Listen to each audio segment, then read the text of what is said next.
ఉండు ఉండు ఉండు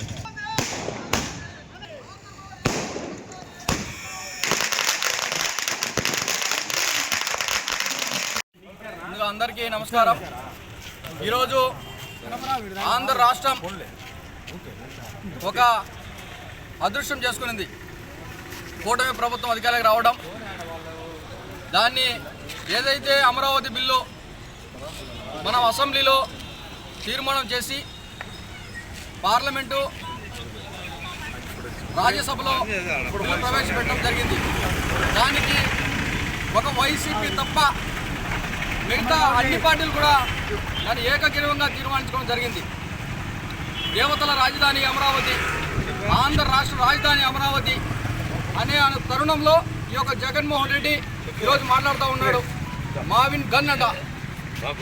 ఏం మాట్లాడుతున్నావు జగన్మోహన్ రెడ్డి? నువ్వు గత ప్రభుత్వం 5 ఏళ్ళు ఇదే కదా, అప్పుడు పెట్టుకోవచ్చు కదా. నువ్వు రాజశేఖర రెడ్డి బాంబు పెట్టుకుంటావా, రాజారెడ్డి కత్తి పెట్టుకుంటావా? ఈ 5 ఏళ్ళు ఆడిపోయినావు నువ్వు. ఇప్పుడు ఆంధ్ర రాష్ట్రానికి ఒక రాజధాని ఏర్పడింది. దాదాపు 20 లక్షల కోట్ల రూపాయలు ఈరోజు ఆంధ్ర రాష్ట్రానికి పెట్టుబడులుగా వచ్చాయి. అనేక కంపెనీలు వచ్చాయి. అనేక మంది నిరుద్యోగ యువతకు ఉద్యోగ అవకాశాలు కలుగుతూ ఉన్నాయి. నీ హయాంలో ఒక్క కంపెనీనే వచ్చిందా? ఉన్న కంపెనీలు ఎల్లగొట్టావు. నిరుద్యోగులు అందుకే నీకేం చేశారు? 151 సీట్లను ఈరోజు 11 సీట్లు చేశారు. ఇప్పుడు మళ్ళా గన్ను జిన్ను అంటున్నావు. 11 కాస్త 1 అవుతుంది.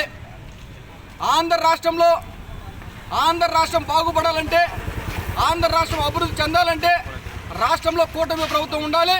అదేవిధంగా నారా చంద్రబాబు నాయుడు గారు రాష్ట్ర ముఖ్యమంత్రిగా ఉండాలి.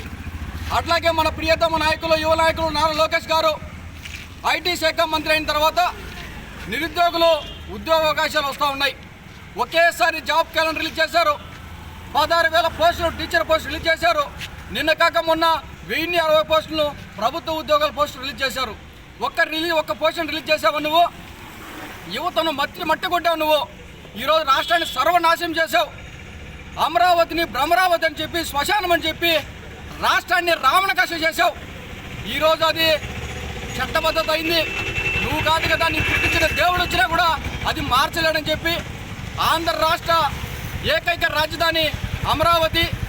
ఇది రైతుల విజయం. దాదాపు 1000 రోజులు రైతులు అన్నము నీరు లేకుండా రోడ్ల మీద ధర్నాలు చేశారు. నువ్వు అసెంబ్లీకి పరదాలు కట్టుకొని తిరిగావు ఆ రోజు. అదే ఈరోజు శాపంగా తయారైంది. రాష్ట్రంలో కూటమి ప్రభుత్వం రానున్న రోజుల్లో 2029లో క్లీన్ స్వీప్ చేయబోతా ఉంది.